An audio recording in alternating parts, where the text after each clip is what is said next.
আসসালামু আলাইকুম। ইটালিতে বৈধ, অবৈধ নতুনভাবে আসতে চাচ্ছেন বা ইটালিতে অবস্থান করতেছেন, নতুন গেজেটে অনেক সুবিধা রাখা হয়েছে। মাত্র ৩ মাসে বৈধ হওয়ার সুযোগ থাকতেছে। এরা রোগ নির্ণয় করে সেই রোগ প্রতিরোধে তারা ব্যবস্থা নিচ্ছে, রোগীকে মাইরা ফেলতেছে না আমাদের মতো। এখানে ৪ টা মুখ্য বিষয়। নতুনভাবে আপনি আসতে চাচ্ছেন, ফ্লুসির আন্ডারে লিগাল ভাবে ইটালিতে ঢুকতে চাচ্ছেন, বৈধ হইতে পারবেন। আপনি অবৈধভাবে আসতেছেন, লিবিয়া হয়ে বাইরে যেকোনোভাবে বৈধ হইতে পারবেন।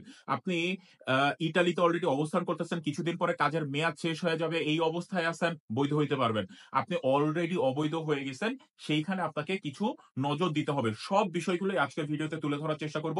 গুরুত্বপূর্ণ গুরুত্বপূর্ণ যদি মনে হয় তাহলে দয়া করে শেয়ার করে দিবেন। আর সম্পূর্ণ ভিডিও দেখার চেষ্টা করবেন, বোঝার চেষ্টা করবেন। পয়েন্টগুলো বোঝার চেষ্টা করবেন। ৩ মাসে কিভাবে বৈধ হইতে পারবেন।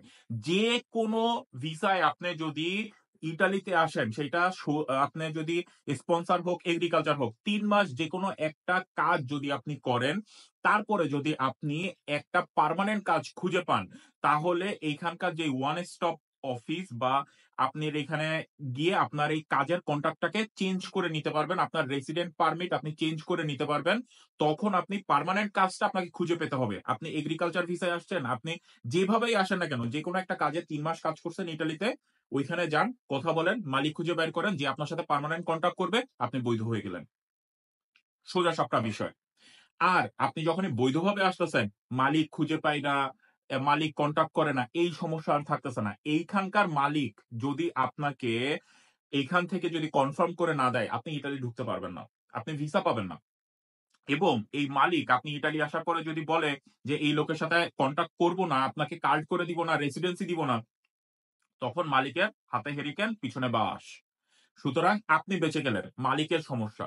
এইখানে হ্যাঁ, অনেক কম মানুষ ঢুকতে পারবে, অনেক মালিকের সমস্যা হয়, কিন্তু একমাত্র এই লিগাল মানুষগুলাই ঢুকতে পারবে। ইটালির সবথেকে বড় সমস্যা কি? সবথেকে বড় সমস্যা অবৈধ অভিবাসন।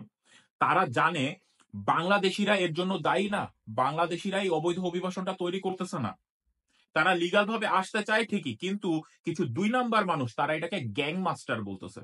তারা সরাসরি আইন করে নিয়ে আসছে। তাদের যুদ্ধ এই গ্যাং মাস্টারের বিপক্ষে, যারা এই মধ্যস্থতাকারী বা মানুষকে ঠকায়, মানুষকে অত্যাচার করে, আপনাদেরকে বাধ্য করে এই সমুদ্র পথে আসার জন্য, আপনাদেরকে বাধ্য করে বিভিন্ন বন জঙ্গল পাড়ি দিয়ে আসার জন্য। বলে আপনাদেরকে বৈধভাবে নিয়ে আসবে, কিন্তু আপনাদেরকে অন্য একটা জায়গায় নিয়ে ফালায় রাখে। এই জিনিসগুলো ইটালির গভর্নমেন্ট জানে। তারা জানে বাংলাদেশে এই মানুষগুলো নিরীহ মানুষ। আপনি দেখেন ইতালিতে আনএমপ্লয়মেন্ট রেট কি অনেক বেশি। না কাজ করে একটা বাঙালি বসে আছে। না, তারা এটা খুব ভালো করেই জানে। বাংলাদেশী আসলে তাদের সুবিধা, তাদের অসুবিধা নাই। শুধু সমস্যাটা হইলো আপনি যখন অবৈধভাবে আসতেছেন, আপনি অনেক অবৈধ কাজ করতেছেন, সরকারের কোনো লাভ হচ্ছে না, ট্যাক্স পাচ্ছে না আপনার কাছ থেকে। সুতরাং তারা কি করতেছে? আপনাকে সুবিধা দিয়ে দিচ্ছে। আপনাকে বৈধভাবে আসার রুলস গুলা চেঞ্জ করে দিচ্ছে। এখানে বৈধ হওয়ার সুবিধা দিয়ে দিচ্ছে। আর কি লাগে আপনার? এখন অবৈধভাবে যারা আসতেছেন কিভাবে বৈধ হইতে পারবেন? ডকুমেন্টস। কি ডকুমেন্টস? আপনাকে অত্যাচার করছে। আপনাকে বাংলাদেশ থেকে ইটালি আনার কথা বলে আপনার কাছ থেকে টাকা নিছে। তারপরে আপনাকে দুবাই নিয়ে আসছে। দুবাই থেকে মিশর নিয়ে আসছে। মিশর থেকে লিবিয়ায় নিয়ে আসছে। লিবিয়ায় আপনারে মাসের পর মাস রেখে অত্যাচার করছে। এক রুমের মধ্যে ৪০ জন রাখছে। খাইতে দেয় নাই। পাড়াইছে। আপনার বাপ মার কাছে বাংলাদেশে টাকা দাবি করছে। আপনার সাথে প্রতারণা করছে। আপনাকে কিভাবে সমুদ্র পথে আনছে। হ্যান-ত্যান সবকিছু প্রমাণ রাখবেন। কিভাবে প্রমাণ? কে কি করছে, কি করছে? আপনাকে নাম বলার দরকার নাই। পারলে কিছু ভিডিও রাখবেন, কিছু ছবি রাখবেন। কিভাবে অত্যাচারিত হইছেন সেই জিনিসগুলো আপনি একটা ম্যাজিস্ট্রেটের কাছে যখন আপনি কমিশনে যাবেন, সবার ১ম এ এসেই আপনি যায়া কমিশনে দাঁড়াবেন না। একজন উকিলের পরামর্শ নিবেন। এটা সবার ১ম কথা। উকিলের পরামর্শ ছাড়া কোন কাজ করতে যাবেন না। তাহলে আপনি বিপদে পড়বেন। সুন্দরভাবে আপনার কেসটা সাজাবেন। বাংলাদেশের পলিটিক্যাল সিচুয়েশন কি? কিন্তু এমন কোন কাজ করবেন না যেটাতে বাংলাদেশের নাম খারাপ হয়। এইখানে আপনি আ এই যে কিছু এই যে এই ফালতু আপনার বস্তির লোক যারা আছে, এই যে এই কলকাতা বাংলার যে মিডিয়া, আমি বস্তির লোক বলতেছি তার কারণ এর থেকে খারাপ আর কি বলবো বলেন? গালি তো আর দিতে পারি না। এই বস্তির মানুষগুলা যেভাবে, বস্তি মিডিয়াগুলা যেভাবে তৈরি করে, আপনার হিন্দু মুসলিম বৈষম্য হ্যান-ত্যান, এদের উপরে নির্যাতন নিপীড়ন হচ্ছে। এই জিনিসগুলা টাইনা আইনেন না। এটাতে আপনার লস। ভাই হয়তোবা আপনি বৈধ হইতে পারবেন। কিন্তু জীবনে আপনার ওই যে ক্যারেক্টারটা আছে না? সেটা নষ্ট হয়ে যাবে। আপনি আর মানুষ হিসেবে বিবেচিত হবেন না। ঠিক আছে? মিথ্যা কথা বলে কিছু করতে যায় না। হ্যাঁ, আপনি বলেন আপনাদের গ্রামে কোন সমস্যা হইছে, রাজনৈতিক সমস্যা হইছে, হ্যান-ত্যান, এগুলা তুলে ধরতে পারেন। সমস্যা নাই। কিন্তু কিছু এমন কোন জিনিস কইরেন না যেটাতে আপনি পরবর্তীতে মুখ দেখাইতে পারবেন না। সুন্দরভাবে আপনার একটা কেস সাজাবেন, ম্যাজিস্ট্রেটের সাথে কথা বলবেন। ইনশাআল্লাহ আপনার এটা পজিটিভ আসবে। তারা সরাসরি আইন করে দিছে। তাদের যুদ্ধ এই গ্যাং মাস্টারের বিপক্ষে, আপনাদের পক্ষে না, আপনাদের বিপক্ষে না। গেল। আপনারা বৈধ হইতে পারবেন। যদি সঠিকভাবে প্রমাণ-টমাণ সবকিছু নিয়ে আপনি যদি আপনার কেসটা ফাইল করতে পারেন, আপনাকে বৈধতা দিয়ে দিবে। আপনাকে দেশে পাঠায় দিবে না, আপনার কমিশন নেগেটিভ দিবে না। কিন্তু অবশ্যই একজন উকিলের পরামর্শ নিতে হবে এবং আপনাকে ম্যাজিস্ট্রেটের সামনে যেয়ে সুন্দরভাবে সেটা এক্সপ্লেইন করতে হবে। এটা হইল গিয়ে আপনার মেইন পয়েন্ট। ইতালিতে যারা অলরেডি বৈধভাবে আছেন, তারা যদি যেকোনোভাবে একটা কাজ ম্যানেজ করতে পারেন, অবশ্যই আপনারা বৈধ হইতে পারবেন। সেই সুবিধা আপনাদেরকে রাখা হচ্ছে। অর্থাৎ আগে যেই এখানে এসে ২ বছর একই কাজ করা লাগতো এগ্রিকালচার সাইডে বা হ্যান-ত্যান, এগুলা কিছুই না। একটা কাজ ম্যানেজ করেন, পার্মানেন্ট একটা কাজ, আপনাকে বৈধ হওয়ার সুযোগ দিয়ে দিচ্ছে। এখানে কোনো ওই সানাতারিয়া, অবৈধদেরকে বৈধ করে নিচ্ছি, হ্যান-ত্যান এগুলা কিছুই না। কাজ ম্যানেজ করেন, থাকতে পারবেন। ইটালির কালচার শিখেন, এদের ভাষা শিখেন।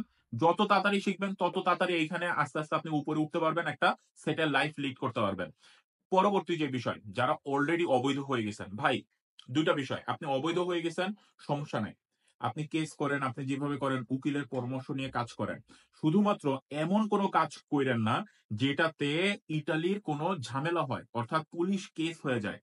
অর্থাৎ আপনি ধরেন এই ফ্লুসি নিয়ে ঝামেলা করছেন, ২ নাম্বারি করছেন, আপনি কাগজ কেনা-বেচা করছেন। এই যে এই ধরেন অস্ফীতি কেনা-বেচা করে বা অনেক সার্টিফিকেট হ্যান-ত্যান এগুলা বাঙালির সাথে আপনারা প্রতারণা করেন। টাকার বিনিময়ে কিছু সার্টিফিকেট দেন।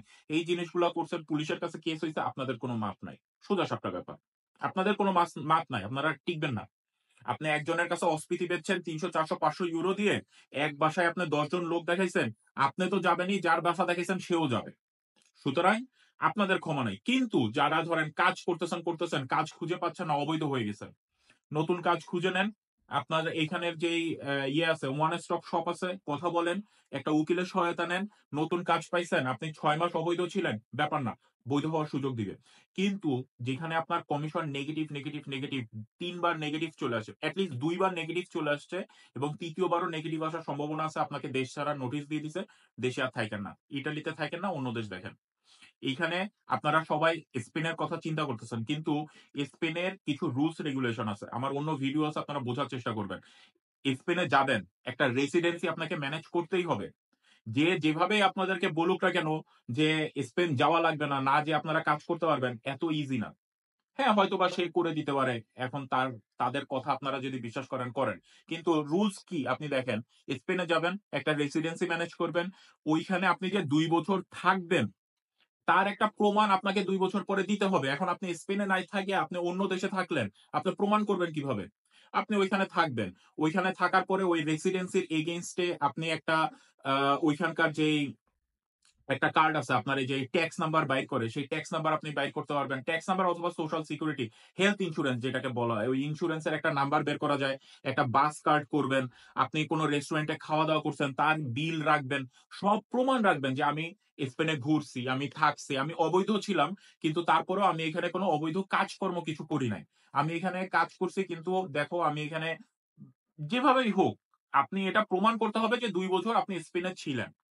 এখন আপনি স্পেনে আপনার একটা কার্ড কইরা আপনি এখানে ফালায় রাখলেন, অন্য কেউ ইউজ করলো। অনেক সুবিধা আছে। অনেক ধরনের সিস্টেম করা যায়। কিন্তু কেন ঝামেলার মধ্যে যাবেন? যদি স্পেন আপনারা কার্ড করতে পারেন, যদি কাগজ করার সম্ভাবনা থাকে, হ্যাঁ, অবশ্যই আপনাদের হবে। তার কারণ পর্তুগাল কিছু সুবিধা দিয়েছিল, সেগুলো উঠায় নিছে। এখন স্পেনই শেষ ভরসা। যারা যাদের একেবারে বাজে অবস্থা, শুধুমাত্র তারাই এই দিক দেখেন। তা বাদে যারা ইভেন নরমাল অবৈধ হয়ে গেছেন, আপনাদের ৩ বার নেগেটিভ আসে নাই, কমিশনে যান নাই, কাজের জন্য আপনারা অবৈধ হয়ে গেছেন, মেয়াদ শেষ হয়ে গেছে, ইটালিতে থাকেন, ইটালিতে কাজের অভাব নাই। আপনারা বৈধ হইতে পারবেন। ইতালি সেই সুবিধাগুলো দিচ্ছে। সুতরাং বুঝে শুনে উকিলের পরামর্শ নিয়ে তারপরে কাজ করবেন। কোন বাঙালির পরামর্শ নিতে যাবেন না। এই কথাটা খুব বাস্তব। মানে বছরের পর বছর এরা বিদেশে থাকে। জার্মানি বলেন, ইতালি বলেন, ফ্রান্স বলেন, স্পেন বলেন। বছরের পর বছর থাকে। ২০ বছর হয়ে গেছে, ২৫ বছর, ৩০ বছর। কিন্তু ইতালি, জার্মান বা ফ্রান্স ওই দেশের আইন কানুন সম্পর্কে কোন আইডিয়া নাই। এরা শুধু আপনাদের কাছ থেকে কিভাবে ২ টা পয়সা খাবে তার ধান্দায় থাকে। সুতরাং সবার কথা শুনবেন না। চেষ্টা করবেন যে একটু পড়াশোনা জানে, যে একটু জ্ঞানী, একটু বুঝে অথবা ওইখানকার কোনো উকিল চেষ্টা করবেন সবসময়। উকিলের পরামর্শ ছাড়া কোনো কাজ করার চেষ্টা করবেন না। সুতরাং বুঝে শুনে যেদিকেই আগান না কেন সুবিধা আছে, অসুবিধাও আছে কিন্তু আপনাকে নিজের মাথা ঠিক রেখে বুঝে শুনে তারপরে আগাইতে হবে। ভালো থাকবেন সবাই। কোনো ভুল ত্রুটি হলে অবশ্যই ক্ষমা করবেন। আর যদি কোনো লিংক লবিং বা কোনো কিছু লাগে যে ভাই এই রেফারেন্স দেন, ওই রেফারেন্স দেন, আমি কমেন্ট বক্সে দিয়ে দিব। আপনারা অথবা ডেসক্রিপশন বক্সে দিয়ে দিব। আপনারা দেখে নিবেন, বিচার বিবেচনা করে নিবেন। ভালো থাকবেন সবাই। আজকের মতো বিদায় নিচ্ছি। আল্লাহ হাফেজ। আসসালামু আলাইকুম।